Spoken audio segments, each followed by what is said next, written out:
आज के इस एक्सप्लेनर में आपका स्वागत है। चलिए बिना किसी देरी के सीधे मुद्दे पर आते हैं। आज हम प्राचीन काल की एक ऐसी दिलचस्प कथा का विश्लेषण करने जा रहे हैं जो सीधे आंध्र प्रदेश के घने जंगलों से निकल कर आती है। देखिए, ये कोई आम पौराणिक कहानी नहीं है। ये भावनाओं, चरम भक्ति और एक बहुत ही गहरे संदेश से भरी एक ऐसी यात्रा है जो असल में हमें ये सोचने पर मजबूर कर देगी कि सच्ची आस्था का वास्तविक अर्थ आखिर होता क्या है। इस कहानी में इतनी ज्यादा ऊर्जा है ना कि ये आज के समय में भी बिल्कुल सटीक और प्रासंगिक लगती है। जरा एक पल के लिए इस बेहद गहरे सवाल पर गौर कीजिए। क्या पूजा के नियम पूजा के भाव से बड़े हैं? ये एक ऐसा दार्शनिक सवाल है जो सदियों से हमारे समाज में गूंजता आ रहा है। एक तरफ हमारे पास कठोर अनुष्ठान, नियम और शास्त्र हैं, और दूसरी तरफ है बिल्कुल शुद्ध, बिना किसी शर्त वाला प्रेम। तो सोचने वाली बात यह है कि जब इन दोनों का आमना सामना होता है तो जीत किसकी होनी चाहिए? बस यही वो मूल संघर्ष है जिसे हम आज की इस कथा के जरिए समझने की कोशिश करेंगे। भाग 1। शिकारी तिन्ना की अनोखी पूजा। तो इस पूरी कहानी को अच्छे से समझने के लिए आइए मिलते हैं हमारे मुख्य पात्र तिन्ना से। सच कहूं तो तिन्ना कोई बहुत बड़ा विद्वान या पंडित नहीं था। वो स्वभाव से एकदम सीधा साधा भोला भाला शिकारी था जिसे वेद पुराणों का ABCD भी नहीं पता था। लेकिन उसकी जो दिनचर्या थी ना, वो सच में हैरान कर देने वाली थी। शास्त्रों के जो भी नियम कानून होते हैं उनसे तिन्ना का दूर दूर तक कोई वास्ता नहीं था। शिवलिंग को नहलाने के लिए वो कोई तांबे का कलश इस्तेमाल नहीं करता था, बल्कि गंगा जल को सीधे अपने मुंह में भरकर लाता था। और प्रसाद, वो तो और भी चौंकाने वाला था। वो शिव को अर्पित करने के लिए जो मांस लाता था उसे पहले खुद चख कर देखता था। क्यों? बस ये पक्का करने के लिए कि वो स्वादिष्ट है या नहीं, कहीं उसके भगवान को बेस्वाद खाना ना मिल जाए। और फिर वही जूठा मांस वो भोलेनाथ के सामने रख देता था। तरीका एकदम अपरंपरागत था, लेकिन उसके पीछे की मासूमियत, उसका कोई जवाब नहीं। अब यहीं पर हमें दो बिल्कुल अलग नजरिए देखने को मिलते हैं। एक तरफ मंदिर के उस ब्राह्मण पुजारी का नजरिया था। जब वो पुजारी तिन्ना की इन हरकतों को देखता तो जाहिर है वो आग बबूला हो जाता था।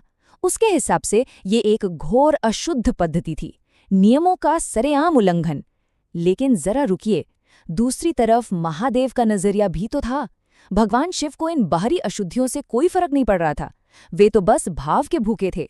उनके लिए वो मुंह का जल या जूठा मांस मायने नहीं रखता था, बल्कि उस अजीब सी पूजा के पीछे छिपी नियत और वो असीम प्रेम मायने रखता था।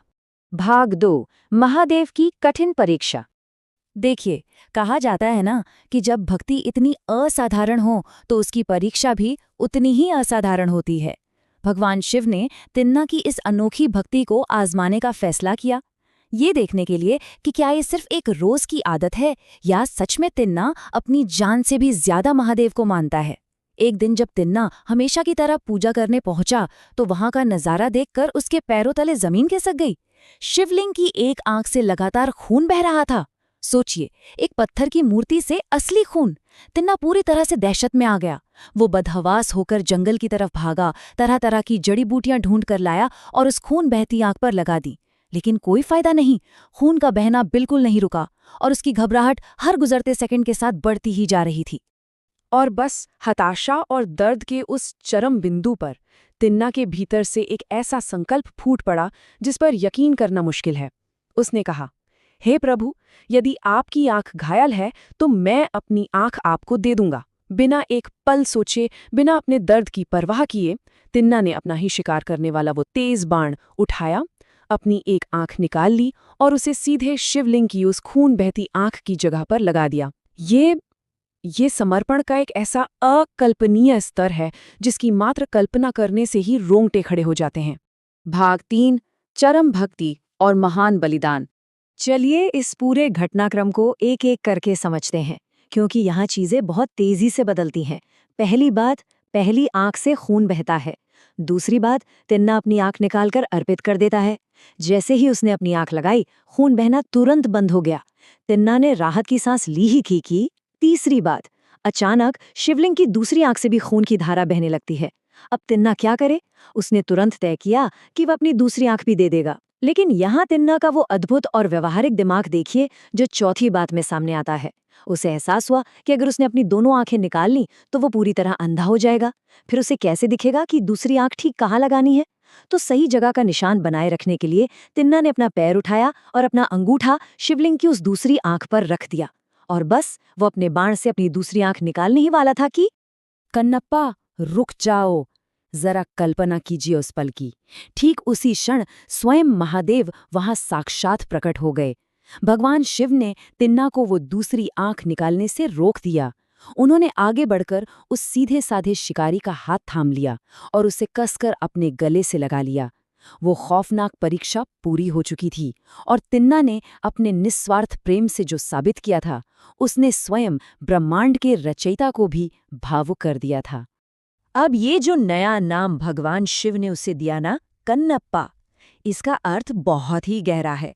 तमिल भाषा में कण का मतलब होता है आंख और अप्पा का मतलब होता है पिता या कोई बहुत ही सम्मानित व्यक्ति। तो कन्नप्पा का मतलब हुआ वो महान व्यक्ति जिसने अपनी आंखें अर्पित कर दी। ये सिर्फ एक नाम बदलना नहीं था, बल्कि उस आध्यात्मिक पल को हमेशा के लिए एक उपाधि में अमर कर देना था। भाग 4, कन्नप्पा नयनार का अमर संदेश। भगवान शिव ने अपनी दिव्य शक्ति से तिन्ना की दोनों आंखें पूरी तरह वापस लौटा दी और उसे हमेशा के लिए अपना लिया। वो साधारण सा शिकारी जिसे दुनिया अशुद्ध मानती थी, इतिहास में हमेशा के लिए कन्नप्पा नयनार के नाम से अमर हो गया। और पता है सबसे दिलचस्प बात क्या है? ये गाथा केवल पुरानी किताबों तक सीमित नहीं है। आज भी आंध्र प्रदेश के प्रसिद्ध श्रीकालहस्ती मंदिर में कन्नप्पा की इस चरम भक्ति और बलिदान की गाथा पूरे गर्व के साथ सुनाई जाती है। ये हमें याद दिलाती है कि ये घटना आज भी लोगों के दिलों में जिंदा है। तो इस एक्सप्लेनर के अंत में एक बहुत ही अहम सवाल हमारे सामने आता है। क्या आज का हमारा समाज निस्वार्थ भाव से ज्यादा सिर्फ कठोर विधि विधान और दिखावे पर ध्यान केंद्रित करने लगा है? क्या सही तरीके से पूजा करने की उस होड़ में हम उस वास्तविक प्रेम और नियत को भूल गए हैं जो असल में मायने रखती है? कन्नप्पा की ये अमर कहानी हमें बिल्कुल साफ साफ यही सिखाती है कि ईश्वर को पूजा के तरीके से नहीं, बल्कि उस निस्वार्थ भाव से लगाव है। ये एक ऐसा विचार है जिस पर हम सबको गहराई से सोचना चाहिए। इस अद्भुत चर्चा में शामिल होने के लिए धन्यवाद। सीखते रहिए और हर चीज के पीछे की असली भावना को पहचानने की कोशिश करते रहिए।